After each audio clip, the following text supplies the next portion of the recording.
chapter 1. All right. So chapter 1 is just, the introduction, the general principles. And what we'll be talking about mechanics, units, numerical calculations, and general procedure for analysis. Okay. So let's talk about something. Okay. Now, section 1.1 of your book, chapter 1, what is mechanics? All right. So, what do you think? What is mechanics? All right. So, in class, we usually discuss these things, but as this is a pre-recorded online lecture, so we cannot really discuss these things. You cannot do interactive sessions, interactive, question answers. So let's see what is mechanics. Okay. So what do you think? What is mechanics? So if you look around in the world, there are so many structures. There are so many, physical bodies, so many things. You have a table, you have a chair, you have a house, you have a room, you have a car, you have a highway, right? You have your classroom, you have a shopping mall. All these are structures, right? All these are physical bodies, right? So once there are forces being applied on these physical bodies, on these physical structures, then these forces will do something on these structures, on these bodies, right? Maybe some deformation, maybe some movement, something, right? So that's what we learn and that's what we study in mechanics. Okay, so now let's see. What do we have here? Study of what happens to a thing. The technical name is a body when forces are applied to it. So this is what we have talked about, right? Now, either the body or the forces can be large or small. So we know that a chair is also a body, right? And a shopping mall is also a body. Okay, so it can be a small, like a chair, or it can be large, like a shopping mall. Okay, a building, a big building. All right, so both are bodies, but different in size. Now, talking about forces, forces can also be large or small. If you just push your chair with your hand, you're applying a force, right? And if you just imagine that a car striking a wall is also creating a force, right?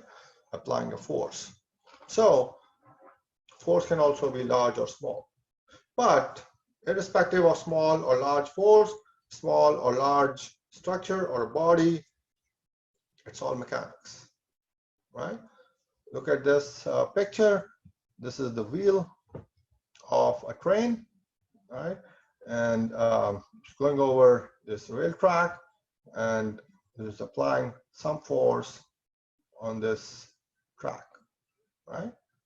And in turn, what this track will do, this will apply a reaction force on this wheel. Okay.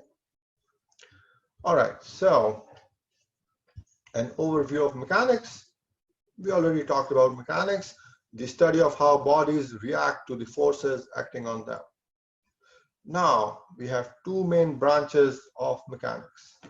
One is statics, which we will be talking about in this course, and the other one is dynamics, right? Which is a separate course, the dynamics course, right? So now what is statics? The study of bodies in equilibrium. As the name suggests, statics, right? No movement. So once you have a static thing which is at rest, that is what we study in statics, right? A body in equilibrium. Okay. And once we talk about dynamics, so dynamics, as the name says, the body is in motion, right? And in dynamics, we have two main branches, kinematics and kinetics. What do we study in kinematics? We talk about geometric aspects of motion, what are geometric aspects of motion. We have position, we have velocity, we have acceleration, right? And then talk about kinetics. Kinetics, we talk about the forces causing the motion, right? Because once there's a body in motion, there's always a force which is causing that motion. Okay, so that's how we just talked about mechanics. What is mechanics? And then what are the two main branches of mechanics? Statics and dynamics. Right. So in this course we will be talking about statics. Right. So we'll be talking about the study of bodies in equilibrium. Okay. So just make sure that we know it, that we are talking about equilibrium in this course. Okay. Now section 1.2 and 1.3 of your book of chapter 1, let's talk about units of measurement. So this is, a basic chapter. You already know all these things, but this is just a refresher. I think you have gone through these concepts in your physics course, right? So let's just do some refresher on this. Okay. Units are arbitrary names we give to the physical quantities. What are physical quantities? We have 4 fundamental physical quantities, or we also call them dimensions, right? So we have length, we have mass, we have time, we have force, right? So these are 4 fundamental physical quantities, right? Why do we need units, right? Why do we need this? Units, okay? So let's think about it. Why do we need units? Okay, so let's talk about length. Okay, we know length is how long a body is. Okay, let's talk about this a table. Okay, let's say that there's a table, right? So if we say, okay, this table is 5. This table is 5 long. So we're talking about length, right? But does it mean anything? Does it tell you anything? Right? This table is 5 long, or the length of this table is 5.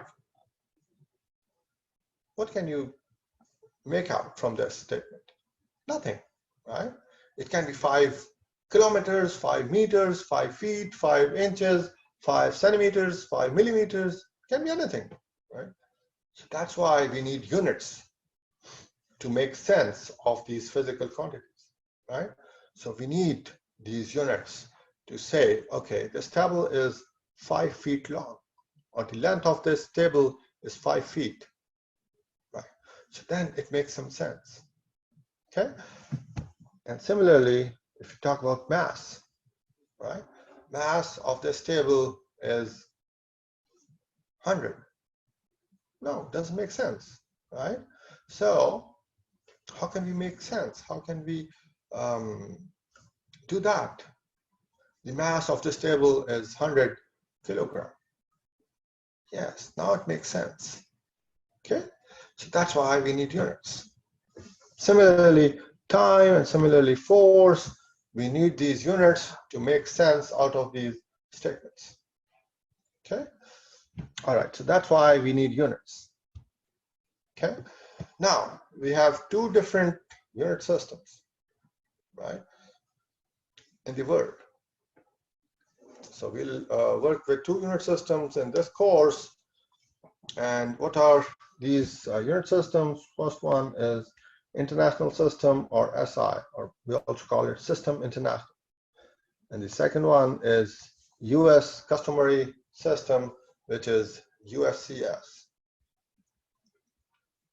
Right, so these 2 are the unit systems which are being used in the world, right? Okay.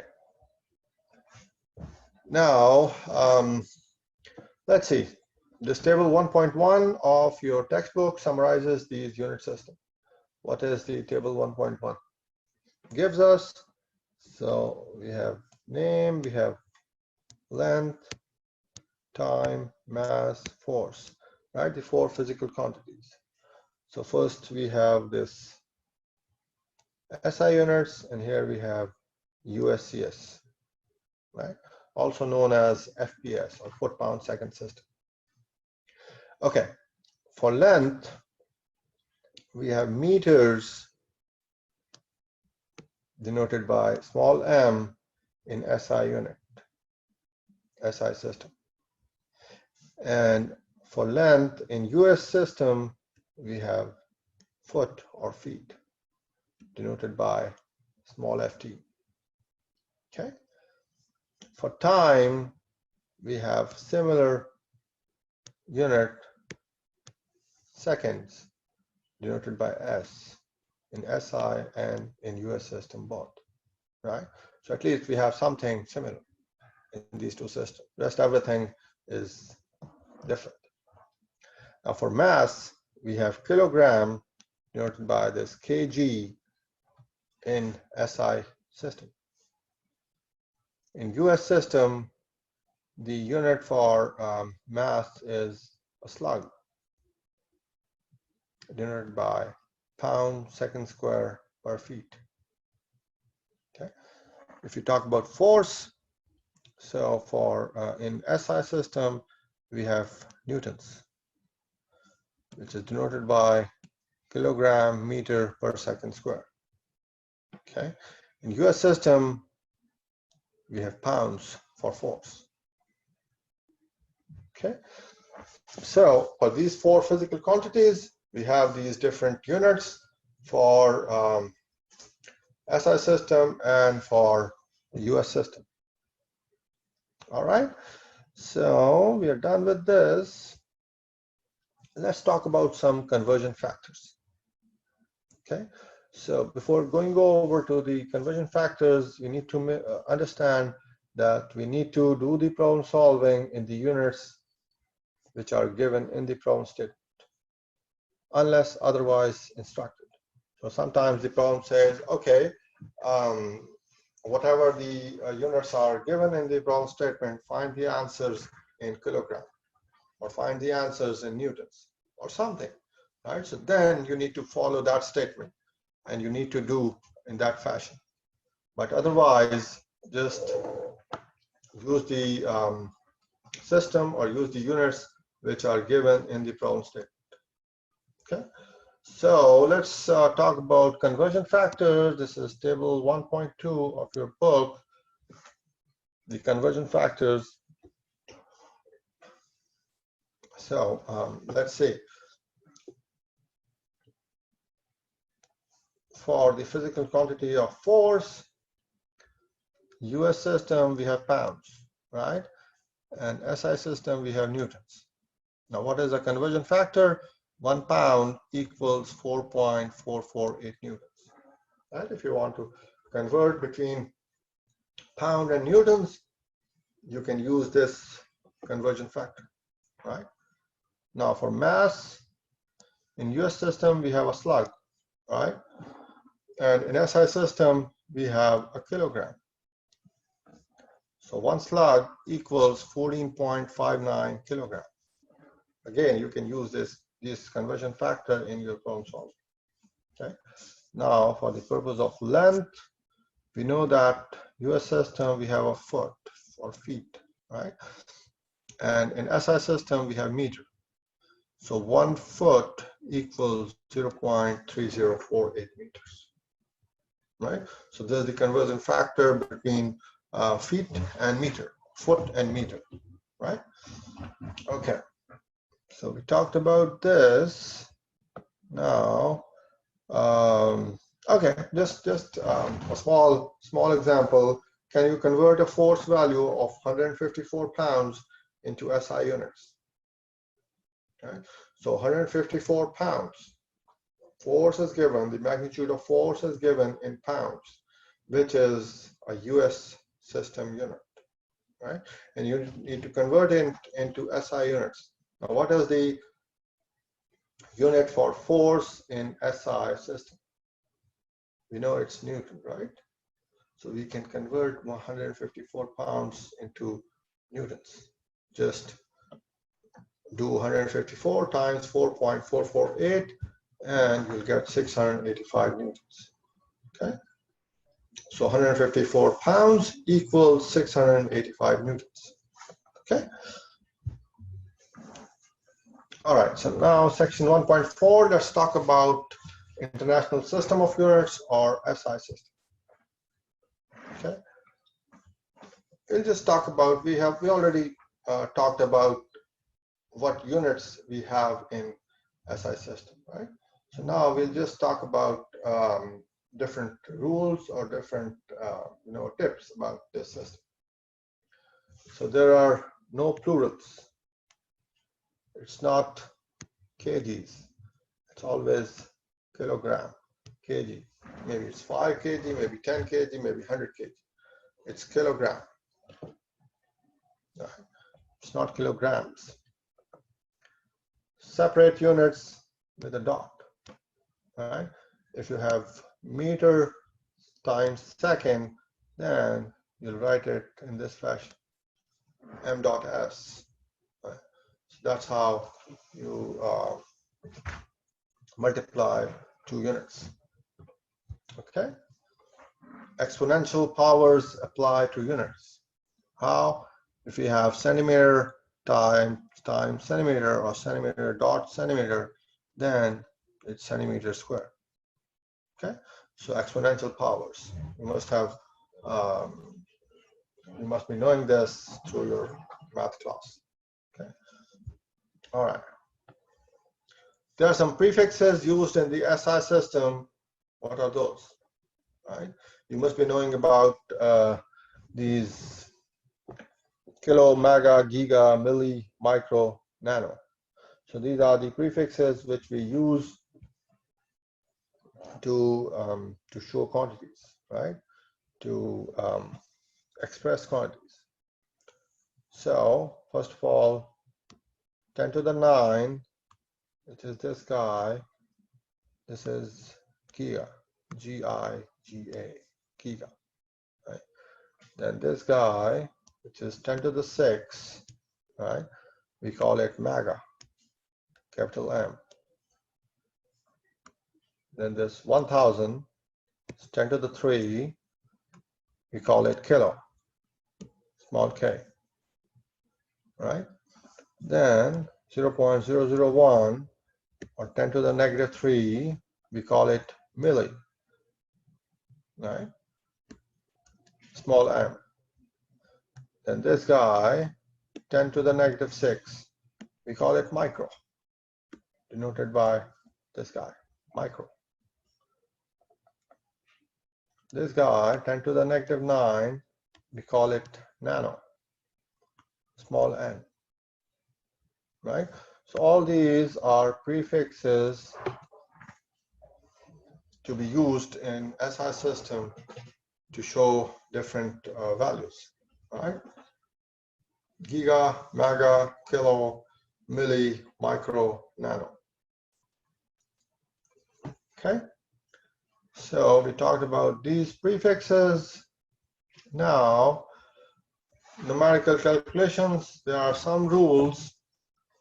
Section 1.5 of your book must have dimensional homogeneity. Dimensions have to be same on both sides of the equal sign, right? Okay, so how can we say that? We can say that distance equals speed times time, right? How can we say this?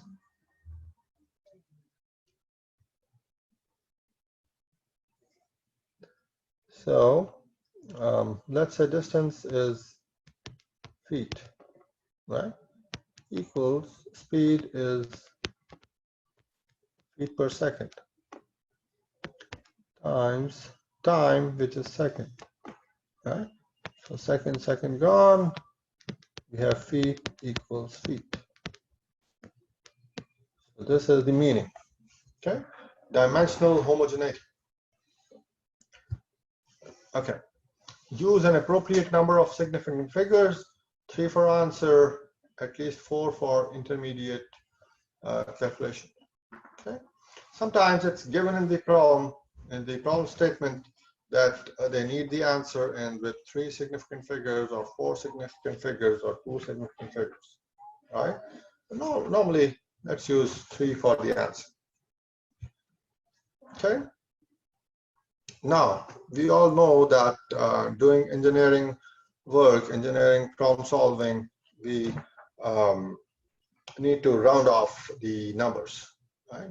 But we need to be consistent when rounding off the numbers. If it's greater than 5, then round up. So 3528. So we have this 8, right, which is greater than 5. So we round up and we write 3530. Okay. Smaller than 5, then round down. What is smaller than 5? Let's say we have this number 0.03521. Now this 1 is smaller than 5, right? So we'll round down and we'll use 0.0352. Okay.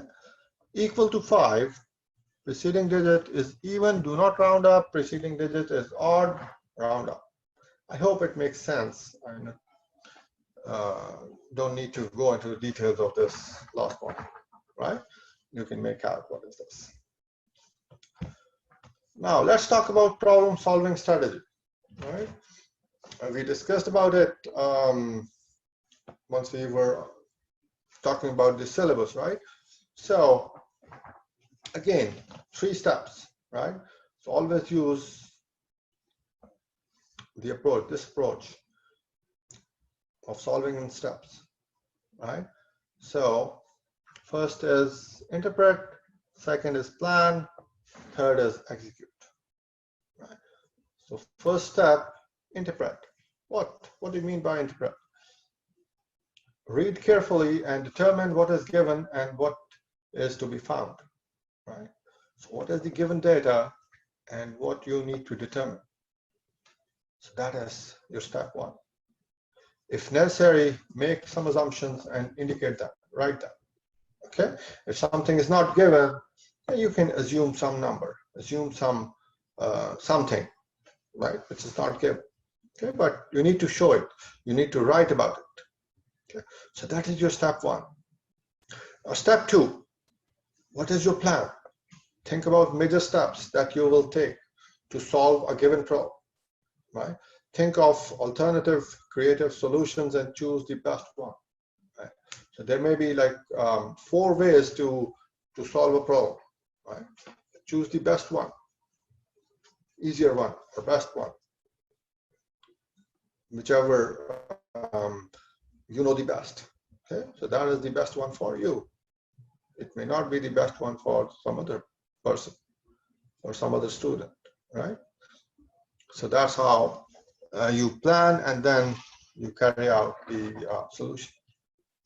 Step 3 is execute. Okay, carry out your steps. Maybe you are solving that problem in 3 steps or 1 step or 10 steps. So you'll go step by step about your execution. Right? Use appropriate diagrams and equations, estimate your answers, avoid simple calculation mistakes, revise your work if necessary. It's very important. Avoid simple calculation mistakes, right? 2 times 2 is 4, cannot be 5, cannot be 3, right? Cannot be 3.5, right? So sometimes we do these simple calculation mistakes and we mess up in our work, okay? Always revise your work at the end so that you have less mistakes, okay? All right, so that was all about chapter 1, right? So we are done with the introductory part. We are done with chapter 1. Now let's do some problems on chapter 1.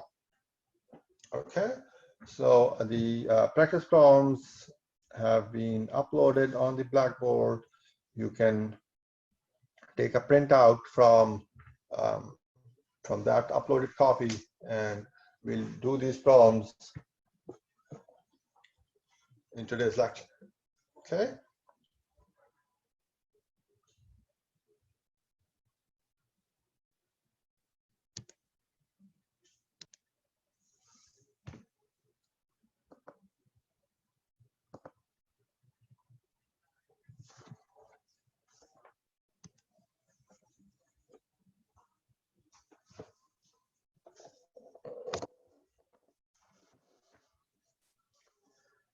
All right, so you have the handout for practice problems on chapter 1. So first of all, we have this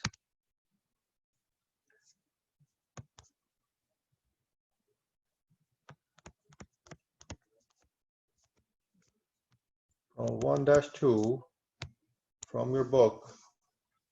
Represent each of the following combinations of units in the correct SI form. Okay, so there are some units given and you need to show them in the correct SI form, right? SI is System International. Okay, so first one is kilonewtons per microsecond. Okay, so we know what is kilo, right? Kilo is 10 to the 3. So 10 to the 3 newtons, right? And what is micro? Micro is 10 to the negative 6, right? 10 to the negative 6 seconds. Okay, so what does it make? It makes, 10 to the 3 plus 6 Newton seconds, right? So it takes 10 to the 9 Newton second, right? So 10 to the 9 is giga. So we can write giganewtons per second. Okay, so that is your answer for this part A. Now let's talk about part B, which is megagram per millinewtons. Okay, we know what is mega. Mega is 10 to the 6. All right, 10 to the 6 grams. Milli is 10 to the negative 3, right? So 10 to the negative 3 newtons, right? So 10 to the 6 plus 3, right? Gram per newton. So 10 to the 9 gram per newton, right? It will give you gigagrams per newton. Okay, so let's do part C, which is meganewtons per kilogram millisecond. Okay, so mega is 10 to the 6, right? So 10 to the 6 newtons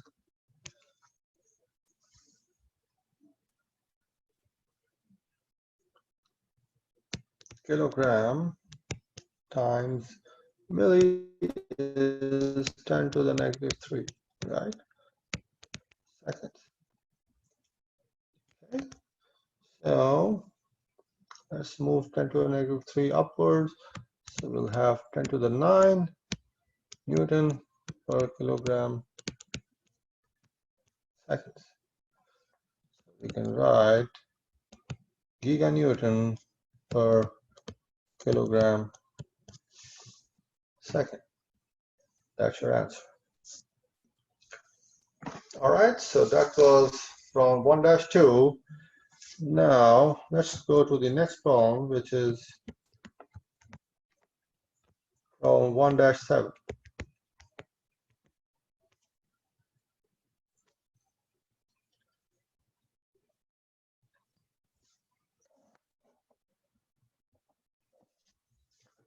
Okay, problem 1-7.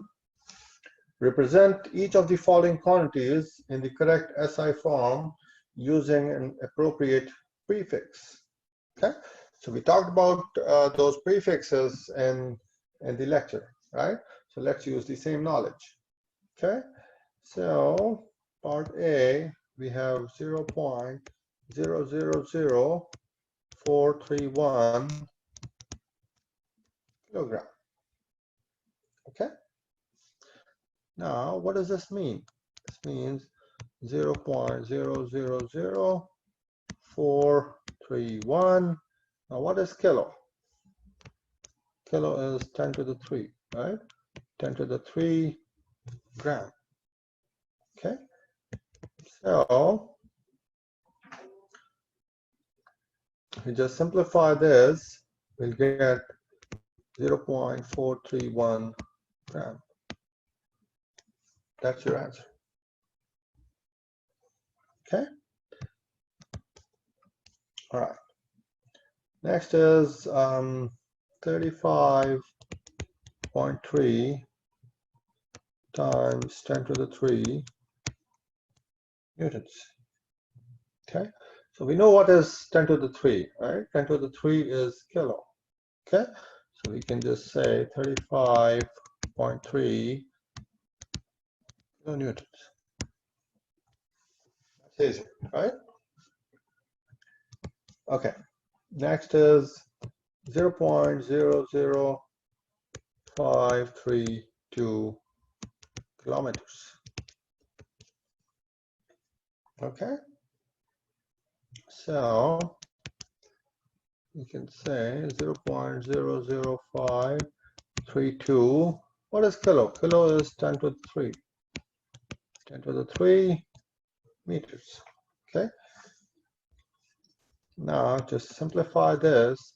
What do you get? You get 5.32 meters. Okay. That's your answer. Okay. So that's how you use these prefixes in these units. Okay. All right. So next is your problem 1-11.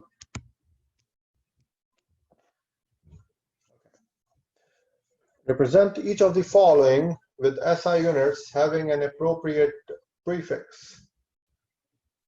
All right. So again, prefix from part A is 8,563 milliseconds. All right. So milli is 10 to the negative 3, right?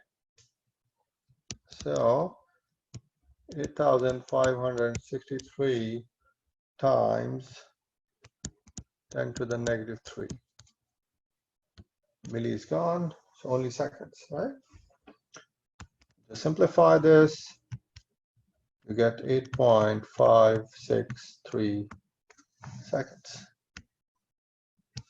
Right, so milli is gone, and we have reduced this number to 8.563 seconds. Next is 8,368 newtons. All right, so we can write this in this form: 8.368 times 10 to the 3. 10 to the 3 is kilo, so we can write 8.368 kilonewtons. All right, so that's how we are done with this. Part C of this, 0.893 kilogram. Okay. So 0.893 kilo is 10 to the 3. Kilo is gone. We are left with gram. Just simplify this. We get 893 gram as the answer. Okay. So that's how we are done with this problem. Okay. And let's go to the last problem.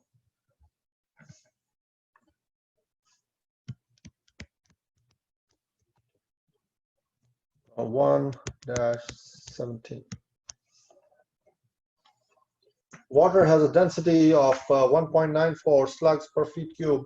What is the density expressed in SI units? Express the answer to 3 significant figures. Right. So now they have told us that express the answer to 3 significant figures. Okay. Now the density is given in slugs per feet cube. right? So density, we know that it's rho W, right? Density of water, rho water. It is given 1.94 slugs per feet cube, okay, in US units. We need to find the same in SI units. All right, okay, so we know that one slug is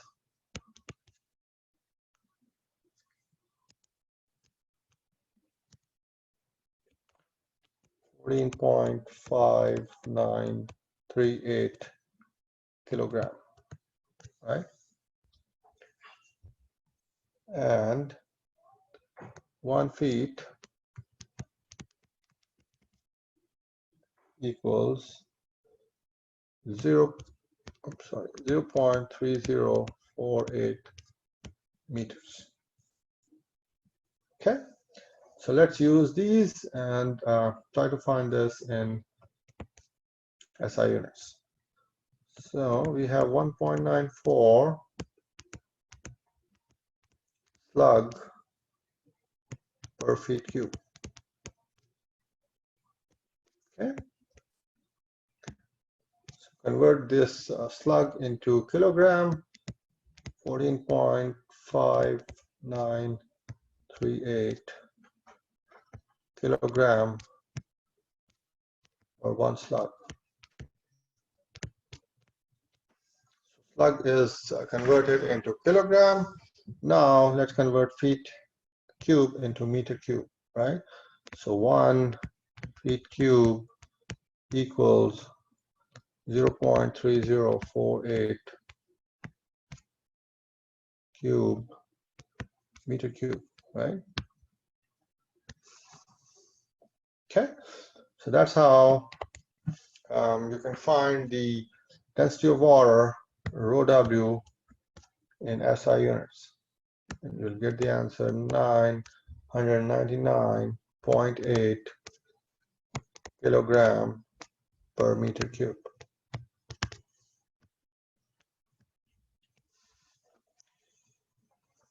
Okay, so the given density was 1.94 slugs per feet cube, and we found the same density of water in SI units as 999.8 kilograms per meter cube. Okay, so we are done with this problem 1-17, and that's the end of today's lecture and today's class problems. So as I told you in the start, we have homework on mastering engineering, which is graded homework. So please do that, and after that, you will start with the homework on chapter 1. Right. So this was the end of chapter 1, and the next lecture will start with chapter 2. All right. Thank you so much, and see you in the next lecture. Thank you.